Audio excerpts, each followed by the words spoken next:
আসসালামু আলাইকুম, সবাই কেমন আছেন? জি আলহামদুলিল্লাহ, আমি আপনাদের দোয়া এবং আল্লাহর অশেষ রহমতে অনেক ভালো আছি। আমি আপনাদের সাথে আজকে একটি মাছের ভিডিও শেয়ার করব। মাছ মারতে যাইতেছি আমি, আমার বাবা, মামাতো বোন 2 জন এবং ভাই, আমরা 5 জনে মিলে মাছ মারতে যাইতেছি। এই মাছ মারতে যাওয়ার সময় একটি শুরুর কাহিনী আমি আপনাদের বলি।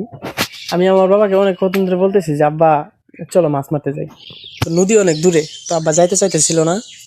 আরেকটি কারণ আছে যে কারণে আব্বা মাছ মারতে যাইতেছিল না। তো শেষ পর্যন্ত দেখেন কত মাছ পাই।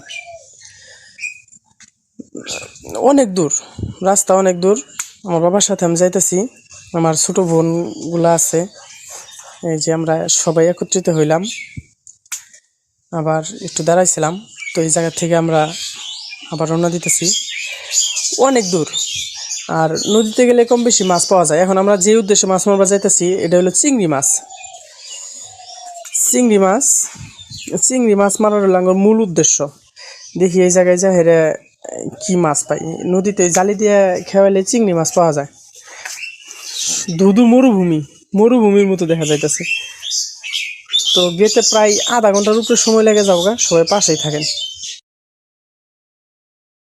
দেখি কপালে কি আছে, সাথে থাকুন। এলে সব নদী আছিল। এলে সব নদী আছিল। হ্যাঁ, এই 3 বছর ধরে উঠছে। 10-15 বছর নদী থাকলো। এর আগে একবার জাগলা আছিল।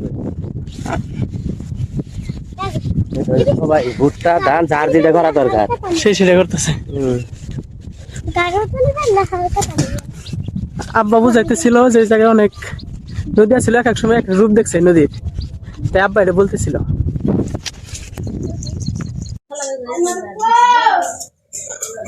অনেক দূর, আসলে এই জায়গায় অনেক দূর যাইতেছি।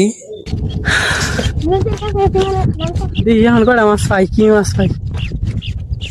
নদীর যে পানি বাড়ছে একটু, দেখি কি অবস্থা, মাছ পাওয়া যাবে না।